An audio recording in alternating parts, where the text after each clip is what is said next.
아빠 오늘 친구 온다니까 식탁 말고 방에서 드세요. 그 말에 젓가락을 놓고 주방으로 걸었다. 양세필 47세, 은퇴 3년차 식은 김치찌개 냄새 속에서 사원증을 다시 꺼냈다. 언제부턴가 이 집에 내 이름이 사라지고 있었다. 당신도 어느 날 조용히 밀려난 적 있습니까? 외삼촌, 오늘 제 친구 올 거예요. 여기 앉아야 해요. 순간 식탁 위에 김치찌개 냄새가 멀게 느껴졌다. 나는 태건이 가리킨 자리에서 조용히 일어나 주방으로 발걸음을 옮겼다. 말없이 아무 내색 없이. 익숙했다. 이런 종류의 양보는. 싱크대 앞에 서서 괜히 냄비 뚜껑을 열어봤다. 내가 끓인 된장찌개는 그대로였다. 수저를 하나 챙겨와 맛을 보려다 멈췄다. 이상하게 짜게 느껴졌다. 내가 손맛을 잃은 걸까 아니면 짠 건 내 마음이었을까? 식탁에서 들려오는 웃음소리에 나도 모르게 귀가 쏠렸다.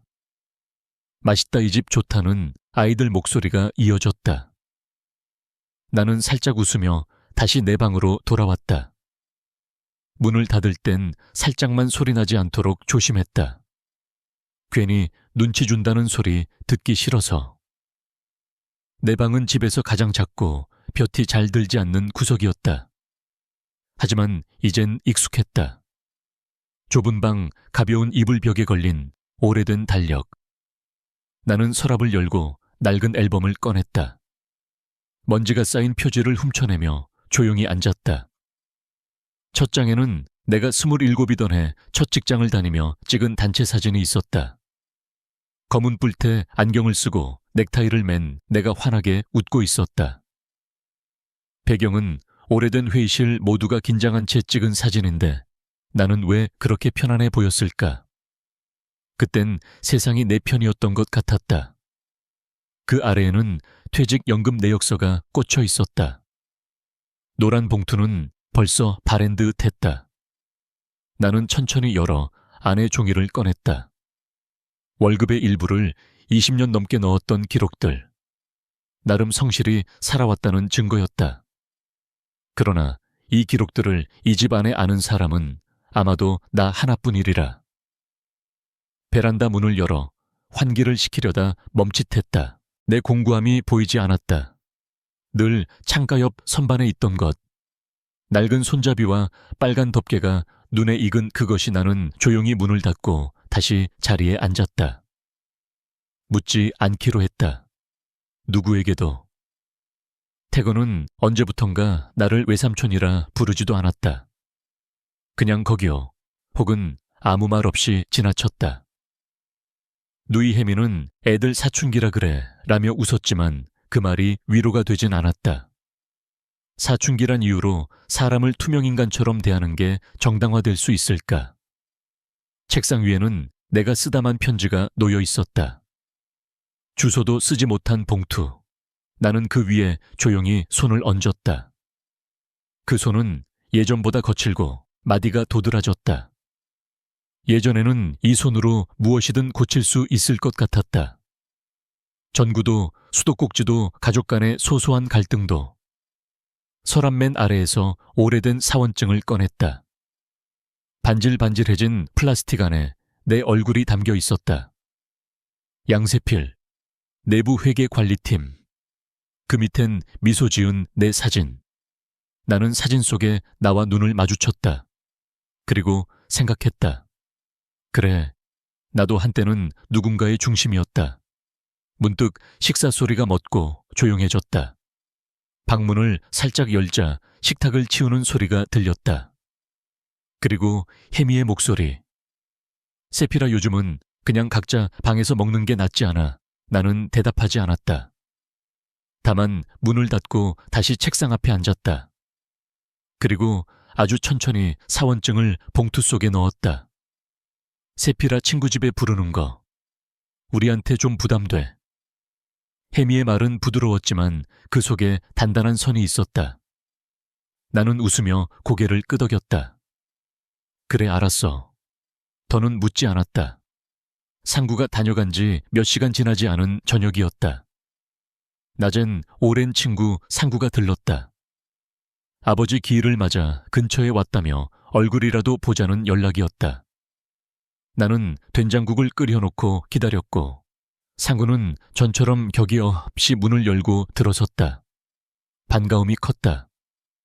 그러나 그의 웃음은 거실 끝 혜미의 무표정한 얼굴 앞에서 빠르게 수그러들었다. 맛있는 냄새 나네. 상구가 말했지만 혜미는 대꾸 없이 식탁에 남은 그릇을 정리했다. 규환은 짧게 고개만 끄덕이고 다시 방으로 들어갔다. 나는 눈치를 보며 상구에게 맥주 한 캔을 건넸다. 그 순간 이미 나는 이 집에서 누굴 초대할 권리가 없다는 걸 알았다. 상구가 떠난 후 혜미가 조심스레 말을 건넸다. 세피라 형이 있는 건 좋아. 그냥 우리도 우리만의 공간이 필요해서 조금씩 조심해줘.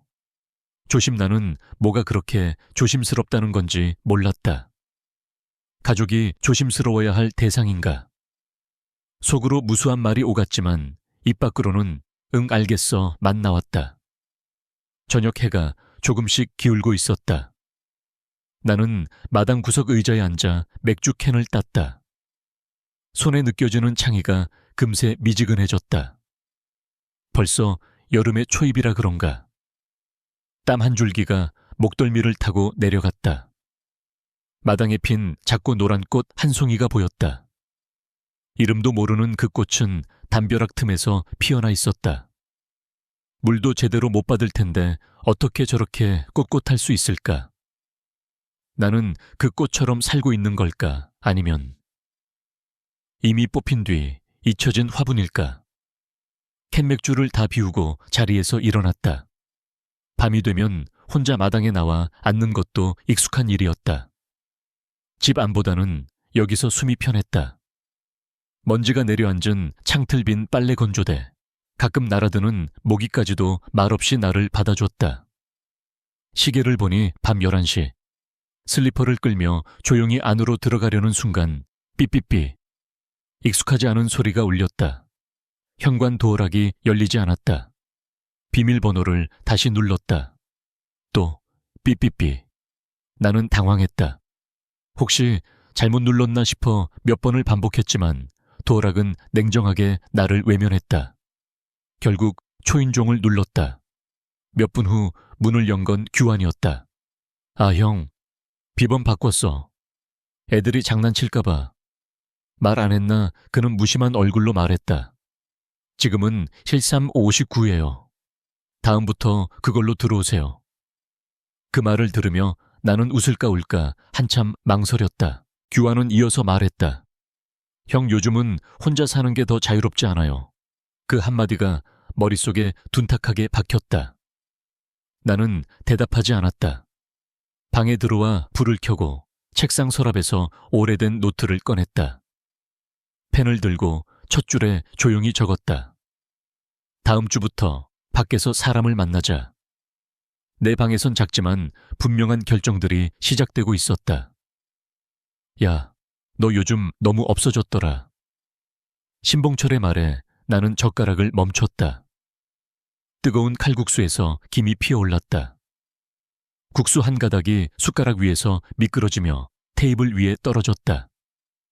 그 말은 반가움과 걱정을 함께 담고 있었다. 30년 만에 마주한 대학 동기의 얼굴엔 세월의 자국이 가득했지만 눈빛만큼은 그대로였다. 강릉의 오래된 칼국수집이었다. 해안가 바람이 들이치는 낡은 창틀 벽에 걸린 빛바랜 사장님 가족 사진, 그리고 양은 냄비에 끓여진 국물까지. 어릴 적 기억처럼 투박하고 따뜻했다. 너 어디 갔냐? 결혼도 안 하고 회사도 그만두고 연락 두절. 봉철은 단무지를 씹으며 웃었다. 나는 어깨를 으쓱였다. 연락 안 한 건 나지만 찾는 사람도 없더라. 그는 잠시 나를 바라보다 핸드폰을 꺼냈다. 봐봐. 이 집 어때? 화면엔 소박한 전원주택 사진이 떠 있었다. 빨간 지붕나무, 창틀 작지만 손질된 정원. 중고로 나온 거야. 작년부터 거기서 살아. 처음으로 나만을 위한 공간을 만든 거지. 나는 사진을 물끄러미 바라봤다. 혼자 살아도 괜찮아. 처음엔 쓸쓸했지. 근데 쓸쓸함이 지나면 자유가 오더라. 그는 나지막이 말했다. 내 아버지도 결국 가족 안에서 사라졌거든. 나만은 다르게 살고 싶었어. 젓가락이 손에서 느슨해졌다. 식은 칼국수를 한 입 삼키고 나는 중얼거렸다. 나도 내 삶을 잃어버린 채 살아온 것 같아. 봉철이 물끄러미 나를 바라보다가 말했다. 너도 내 이름으로 살아볼 차례 아니냐. 내 이름으로. 그 말이 낯설게 울렸다. 오랫동안 혜미 오빠 태건 외삼촌으로만 불리다 보니 내 이름 세필은 너무 오래 불리지 않은 단어 같았다. 식사를 마치고 우리는 바닷가를 따라 천천히 걸었다. 봄바람에 머리가 흐트러졌지만 묘하게 기분은 가벼웠다. 해변엔 커다란 쓰레기 봉투가 바람에 날리고 있었고 개 한 마리가 주인을 따라 느릿하게 걸었다. 터미널로 돌아가는 길, 버스를 기다리며 그는 내 어깨를 툭 쳤다. 형처럼은 살지 마라, 세필아. 너 아직 늦지 않았어. 나는 작게 웃었다. 너나 나나 이제 시작이지 뭐. 그가 돌아서고 나는 매표소 앞 의자에 앉았다. 누군가 남기고 간 구겨진 버스표를 집어들었다가 다시 내려놓았다. 손에 남은 구김 자국이 묘하게 오래 남았다. 터미널 벽면에 있는 부동산 전단지 한 장이 눈에 들어왔다. 강원도 중고주택 급매. 나는 천천히 핸드폰을 꺼내 들고 그 종이를 몰래 사진으로 찍었다. 스스로도 놀랐다. 별 생각 없이 한 행동인데 마음이 묘하게 떨렸다. 버스 안에서 내내 폰을 들여다봤다. 화면 속 그 작고 낡은 집이 자꾸 떠올랐다. 나도 저 안에 살 수 있을까? 아니, 나도 저런 집을 가질 수 있을까? 용인집에 도착한 건 밤 10시쯤. 모두 잠든 듯 조용했다. 나는 방으로 들어와 노트를 꺼냈다. 첫 페이지에 조용히 한 문장을 적었다. 집을 찾아보자. 그날 밤 나는 오랜만에 내 이름을 마음속에서 되뇌었다. 양세필. 그래, 나도 살아보자. 카카오톡 알림이 떴다. 가족여행 확정 공지. 캐나다 2월 14일 출발. 나는 조용히 휴대폰을 들었다. 그룹 채팅방에는 여행 계획서 PDF가 첨부돼 있었다. 토론토 3박 밴쿠버 2박 전 일정 렌터카 이동. 참여 인원 명단이 맨 아래에 적혀 있었다. 혜미 규환 태건, 그리고 태건 친구 포함. 나는 천천히 손가락으로 화면을 넘겼다. 내 이름은 없었다. 그 순간 손에서 휴대폰이 미끄러질 뻔했다. 하지만 나는 웃었다. 정말 이상하리 많지 차분하게 웃었다. 그 웃음은 오래된 물컵에 생긴 장음처럼 처음엔 보이지 않지만 결국엔 깨지는 소리였다. 식탁에 앉아 물을 마시려다 냉장고 문을 열었다. 문 안쪽에 붙어있던 관리비, 청구서를 훑었다. 낯익은 서체. 하지만 이번 달엔 내 이름이 없었다. 예전엔 항상 양세필이 맨 아래에 작게 전기세 일부 분담이라는 문구와 함께 있었는데 식탁 의자에 앉았다. 등받이에 몸을 기댔다. 공구함이 있던 자리를 바라봤다. 거긴 텅 비어 있었다.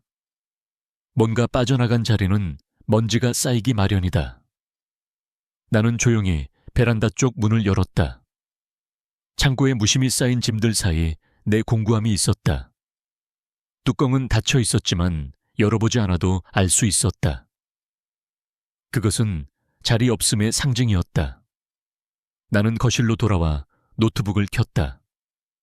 부동산 중개 앱을 열고 며칠 전 저장해둔 매물들을 다시 확인했다. 강원도 영월, 조용한 시골 마을, 붉은 지붕 마당 있는 단층집. 클릭 한 번이면 전화 연결이 가능했다. 하지만 나는 아직 눌러보지 못했다. 잠시 후 오래된 서랍에서 예전 적금 통장을 꺼냈다. 이름이 거의 지워진 비닐 커버를 벗기고 남은 잔액을 확인했다. 생각보다 많진 않았다. 그러나 어떤 숫자보다 단단하게 느껴졌다. 나만의 돈이라는 실감이 주는 힘이랄까. 휴대폰으로 카카오톡을 다시 열었다. 혜미야 여행 잘 다녀와. 나는 그 주에 일정이 있어서. 혜미는 바로 답장했다. 응, 세필아, 괜히 신경 쓰지 마. 다음엔 꼭 같이 가자.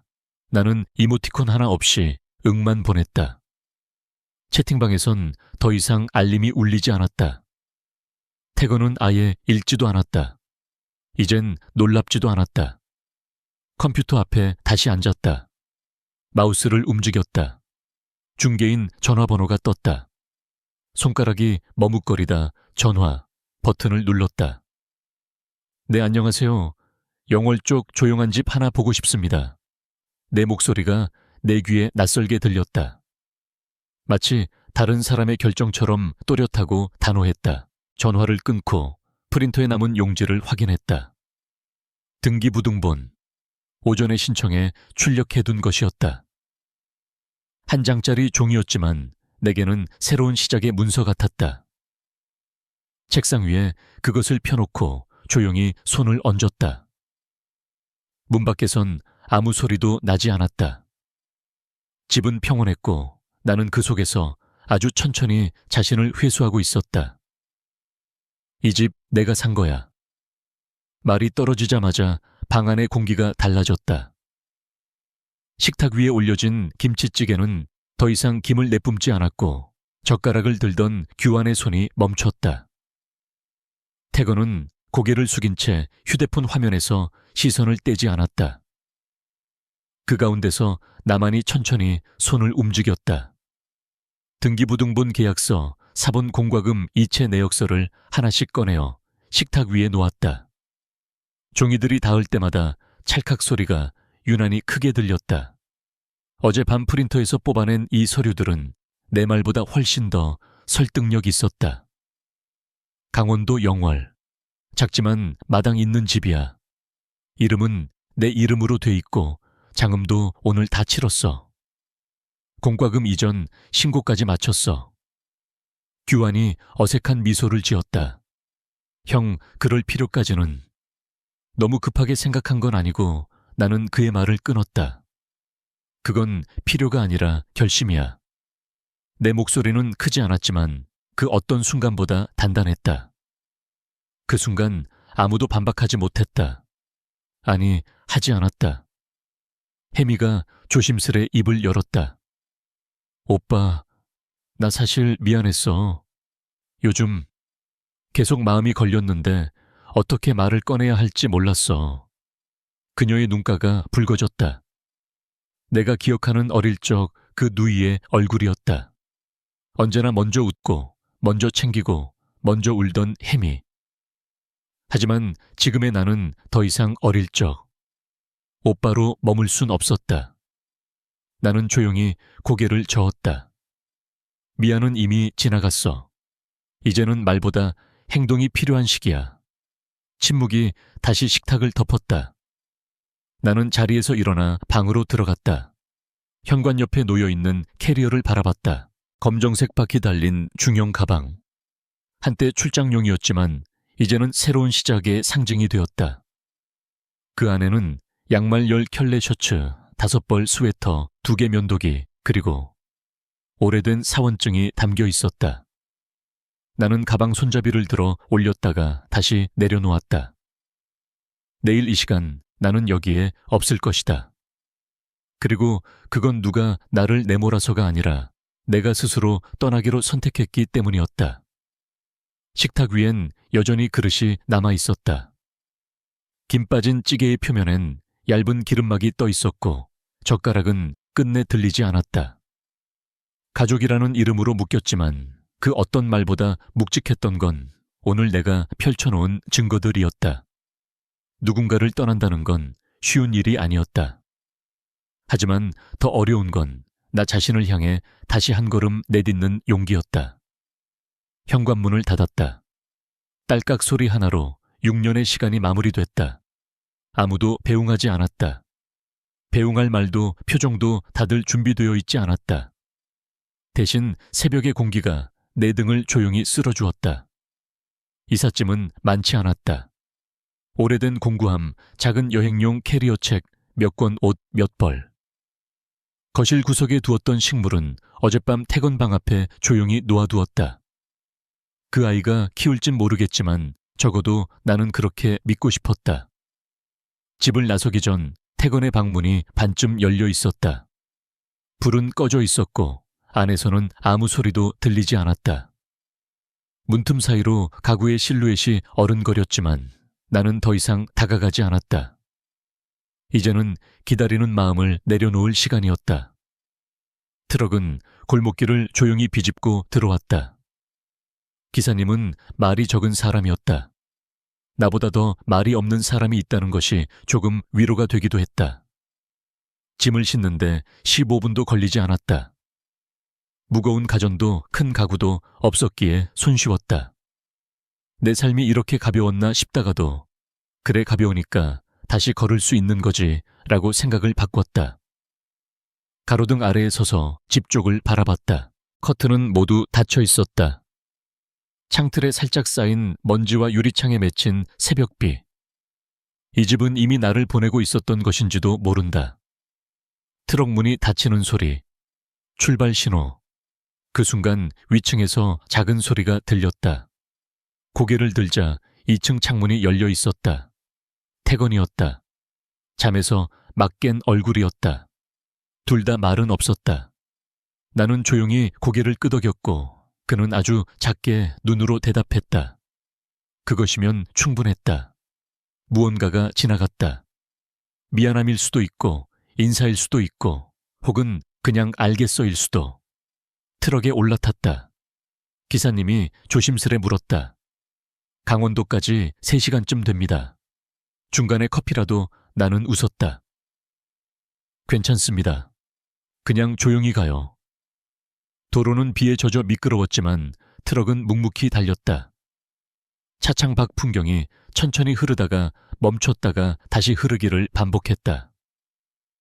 나는 커피 대신 조용한 숨을 길게 들이마셨다.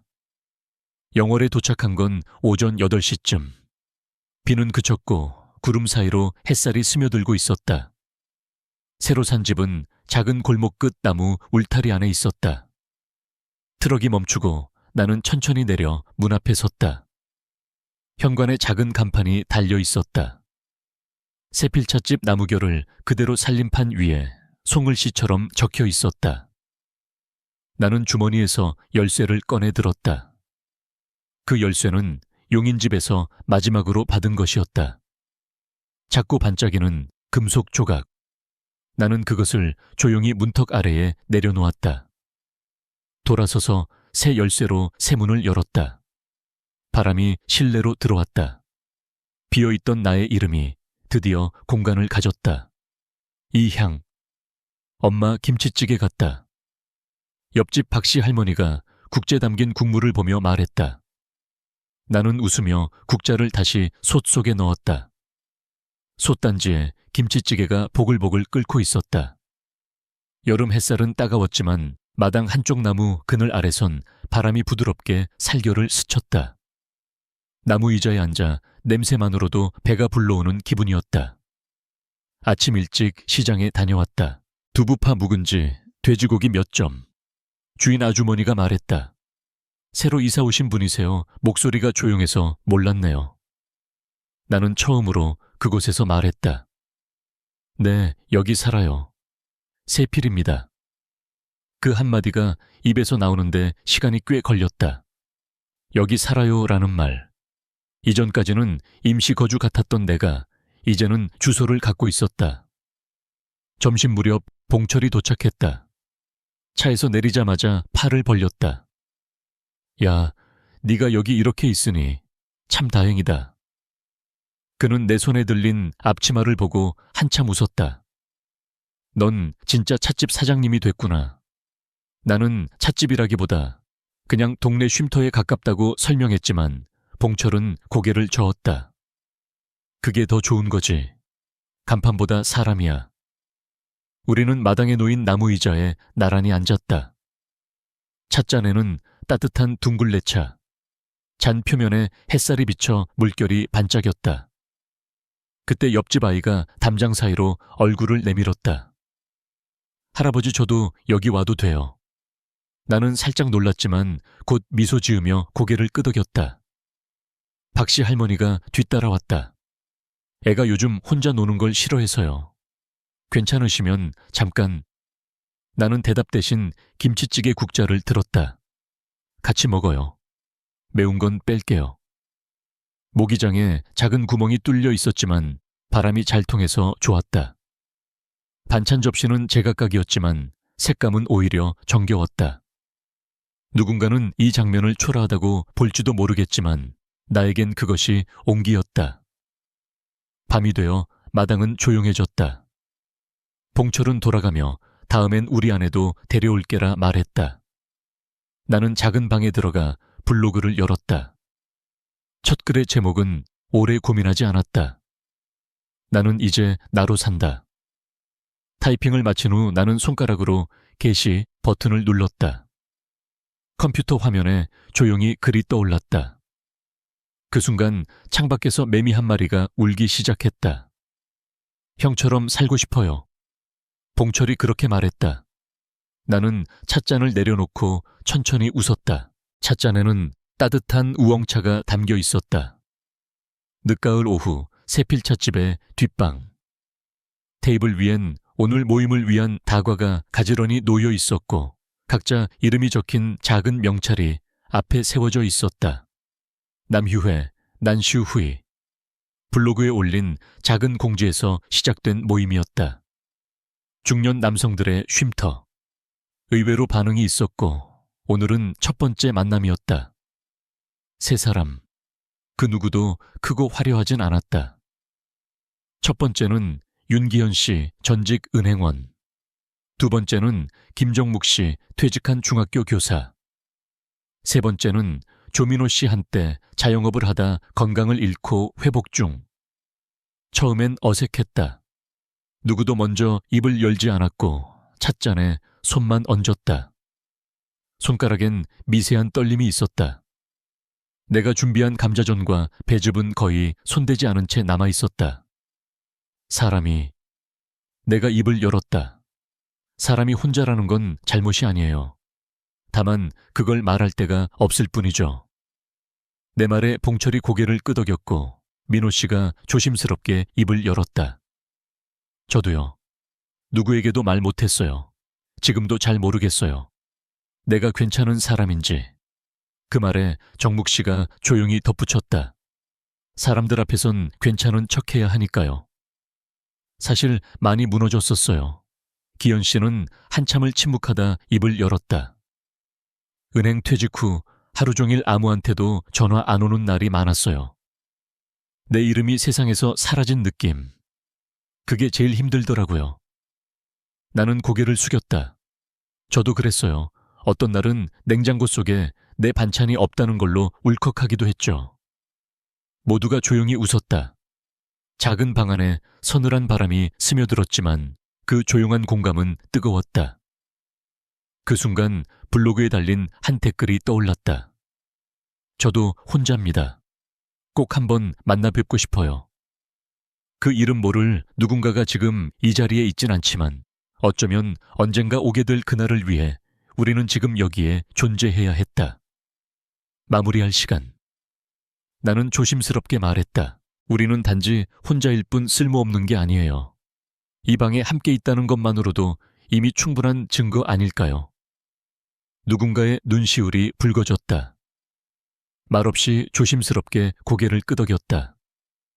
그 고갯짓은 당신도 나와 같다는 인사의 방식이었다. 모임이 끝나고 다들 돌아간 뒤 나는 남은 찻잔을 하나씩 정리했다. 컵 표면에 희미하게 남은 지문들. 떨리는 손으로 남긴 명찰의 서명. 이 작은 방이 누군가의 두 번째, 처음이 될 수도 있다는 생각이 들었다. 그때 문 앞에서 택배 도착 알림이 들렸다. 박스는 크지 않았다. 보내는 사람 조태건. 나는 조심스럽게 칼을 들어 박스를 열었다. 안에는 편지 한 통이 들어있었다. 단정한 글씨로 이렇게 적혀 있었다. 잘 지내시죠, 외삼촌? 학교에서 글쓰기 수업을 듣는데 선생님이 고마운 사람에게 편지 쓰기를 숙제로 내셨어요. 사실 요즘 따라 외삼촌 생각이 자주 나요. 그때 말은 못했지만 창문에서 외삼촌을 봤을 때 저도 눈물이 났어요. 이제야 말하지만 고마웠어요. 다음 방학 때 영월에 가도 될까요? 나는 편지를 두 손으로 감싸 안았다. 뒷마당에서 바람에 떨어진 나무짚이 나직이 굴러갔다. 그래 태건아, 여긴 언제든지 네가 와도 되는 집이란다. 늦가을 햇살이 마당을 스치고 찻잔에 남은 지문은 따뜻하게 빛났다. 책상 위 손때 묻은 공구함은 이제 고장이 아닌 고침의 상징이 되었다. 나는 외롭지 않았다.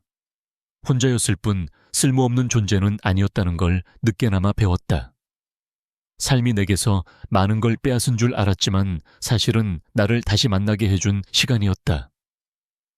때로는 다리가 무너져야 진짜 건너야 할 강이 무엇인지 알게 된다. 혹시 당신도 한때 문 밖으로 밀려난 기억이 있나요? 댓글로 당신만의 두 번째 시작을 들려주세요. 이 공간은 언제나 열려 있습니다. 구독하셔도 좋고 그냥 들렀다 가셔도 괜찮습니다. 우리 그렇게 살아가는 거니까요.